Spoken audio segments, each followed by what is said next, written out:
వ్యాపారాలు వదిలేసి ఏదైనా చేసుకుంటే అప్పుడు మీరు ఆలోచించి మేము కూడా మా నాయకుడికి చెప్తామని అంటున్నారు. ఎస్, రేగడి లక్ష్మణరావు గారు కంక్లూడ్ చేయండి ప్లీజ్.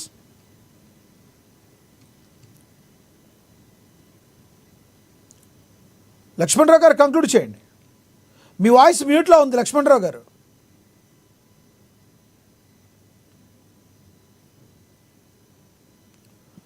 వాయిస్ మీద మ్యూట్లో. ఎస్ కంటిన్యూ ప్లీజ్, కంక్లూడ్ చేయండి. మీరు పెట్టిన సబ్జెక్ట్ ఒకటి, మాట్లాడిన విధానం ఒకటి అయింది సార్. ఏదైనా సరే ఇక్కడ నేను అనేదంటే లక్ష్మీనాథ్ గారు, పవన్ కళ్యాణ్ లాంటి వ్యక్తి రాజకీయాల్లోకి వచ్చిన తర్వాత సినిమాలు చేసుకున్నాడు. ఆయన జీవన విధానం, ఆయన బతకడానికి సినిమాలే తప్ప ఇంకా ఆయనకి ఎటువంటి బిజినెస్లు లేవు, వ్యాపారాలు లేవు అని చెప్తా ఉన్నారు. పవన్ కళ్యాణ్ ని సినిమాలు తీయొద్దని ఎవరు చెప్పట్లేదు. కానీ పవన్ కళ్యాణ్ అన్న వ్యక్తి ఒక కేబినెట్ హోదాలో, ఒక డిప్యూటీ సీఎంగా, ఒక మంత్రివర్గంలో ఉండేటప్పుడు, ఒక ప్రజాప్రతినిధిగా ఉండేటప్పుడు, అది 24 hours కూడా ప్రజాప్రతినిధి అనేవాళ్ళు only for servants, for people, only అదే అథారిటీగా ఉండాలి. అది రూల్. అంటే మనం వేరే పర్పస్, వేరే రకంగా మనం చేసుకుందాం అంటే మీకు ఇది అవసరం లేదు. మీరు కావాలంటే ఎమ్మెల్యే పదవికి, డిప్యూటీ సీఎం పదవికి మీరు రాజీనామా చేసి పార్టీ నడిపిస్తే మీరు సినిమాలు తీసుకోవచ్చు. గతంలో మీరు సినిమాలు తీశారంటే మీరు ఎమ్మెల్యేగా గెలవలేదు కాబట్టి నో ప్రాబ్లం, మీరు ఎన్ని సినిమాలను తీసుకోవచ్చు. ఎవరు మిమ్మల్ని క్వశ్చన్ చేయరు, ఎవరు అడగరు. ఇప్పుడు ఒక బాధ్యత గల మీరు ప్రజాప్రతినిధిగా, ఒక డిప్యూటీ సీఎంగా ఉన్నప్పుడు అది రూల్ ఆఫ్ లా, భారత రాజ్యాంగం పట్ల అది ఉన్నటువంటి విధానంలో ఒక రకంగా అంటే తన సొంత ప్రయోజనాల కోసం అధికారాన్ని దుర్వినియోగం చేయడానికి ఈ యొక్క అధికారం ఉపయోగపడుతుంది. వినియోగించవచ్చు, ప్రలోభాలకు గురి చేయొచ్చు. అక్కడ ఉన్నటువంటి అధికారులు వీళ్ళందరూ కూడా సినిమా పెంచుకోవడానికో, లేదా సినిమా స్క్రీన్లు పెంచుకోవడానికో, లేదా నేను ఒక డిప్యూటీ సీఎం కాబట్టి నాకు ఎక్కువ స్క్రీన్లు ఇవ్వాలి, లేదా నా సినిమాకి టికెట్లు పెంచుకోవాలనే విధానం కానీ, లేదా ఎలాగైనా సరే ఎవరినైనా ప్రలోభం గురి చేయడానికి, అంటే ఒక అధికారాన్ని అడ్డం పెట్టుకునే అవకాశం లక్ష్మణరావు గారు వినియోగించుకోండి. ఎస్, మీరు బాగా చెప్తారు, భలే మాట్లాడతారు. కేవలం అంతకుముందు ఏ ఆస్తిపాస్తులు లేని వైఎస్ రాజశేఖర రెడ్డి ఫ్యామిలీ రాజకీయాల్లోకి వచ్చిన తర్వాత ఇన్ని లక్షలు ఎలా సంపాదించారు? ఒక రాజకీయ నాయకుడు కేవలం మీరన్నట్టు 24 గంటల పాటు ఏ వృత్తి చేయకుండా ప్రజాసేవే పరమాదవిగా ఉంటే ఈ రాజకీయ నాయకులు ఎలా బతకాలి? రాజకీయ నాయకులకి ఎలక్షన్ల ముందు ఇంత డబ్బు ఎలా ఖర్చు పెడుతున్నారు? మీరు ప్రజల ముందు ఉన్నారు, అబద్ధాన్ని అలవోకగా ఆడి ఒక వైపు చూపడం కాదు. మీరు రాజశేఖర రెడ్డి ఫ్యామిలీ ఎలా ఉంది, జగన్మోహన్ రెడ్డి గారికి ఇన్ని ఆస్తులు ఎలా ఉన్నాయంటే ఏం చెప్తారు మీరు? ఏం ఆస్తులు రాజకీయ నాయకులు కూడా ఉన్నారు, ఆ విధంగా ఉంటే అలా తెలియనప్పుడు కరెక్ట్. ఇస్తాను ఒక్క నిమిషం చెప్పండి లక్ష్మీనాథ్ గారు. నేను అనేది ఏంటంటే ఒక ప్రజాప్రతినిధిగా ఉన్న వాళ్ళ మీద ఏ వ్యాపారాలు ఉండవు. కావాలంటే అది ఏ ఎమ్మెల్యే అయినా చూడండి, మీరు చూసుకోవచ్చు. మినిస్టర్లకు ఉన్నటువంటి ఆ వ్యక్తుల మీద వ్యాపారాలు ఉండవు. వాళ్ళ భార్య మీద, వాళ్ళ పిల్లల మీద, సమ్ XYZ వ్యక్తుల మీద వ్యాపారం పెట్టి నడిపించుకుంటారు. ఆస్తులన్నీ వేరే వాళ్ళ బినామీ మీద పెట్టుకుని సంపాదించుకోవాలి, పేరుకు మాత్రం ఏం ఉండకూడదు అంటారు. అంతేగా మీరు? మీరు బినామీలు పెట్టుకుంటారు, ఏం పెట్టుకుంటారో. పవన్ కళ్యాణ్ కూడా బినామీలు ఉన్నారు కదా.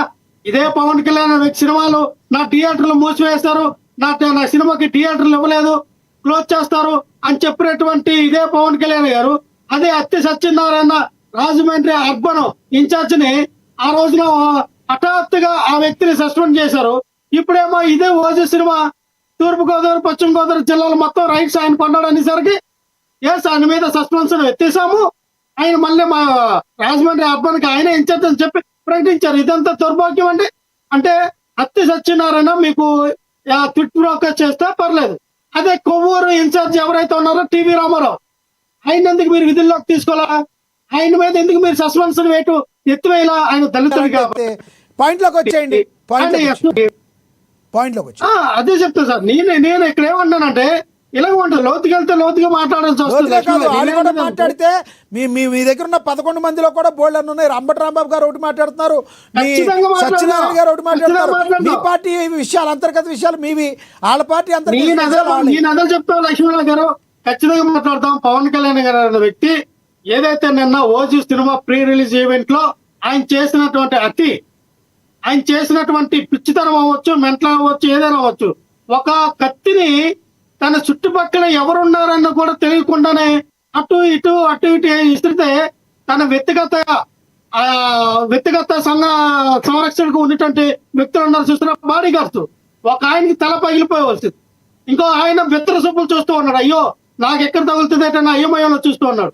అంటే నీ చుట్టుపక్కల అంతమంది జనాలు ఉంటుండగా నువ్వు ఒక అనాలోచితంతో నువ్వు ఆ రకంగా సలహా తిప్పుతూ ఉన్నావంటే నిన్ను మనిషి అన్నాలా, పిచ్చి పెట్టిన మనిషి అన్నాలా, మానస్థితి సరిగా లేనటువంటి మనిషి అన్నాలా, లేదు రాజకీయాల్లోకి వచ్చి సినిమా పరంగా ఉన్నటువంటి నీ ఆలోచన రాజకీయాల్లోకి వచ్చి రాగానే ఒక రకమైనటువంటి మానసిక వచ్చిందన్నాలా, ఏమన్నాలా పవన్ కళ్యాణ్ గారు నాకు అర్థం కావట్లా.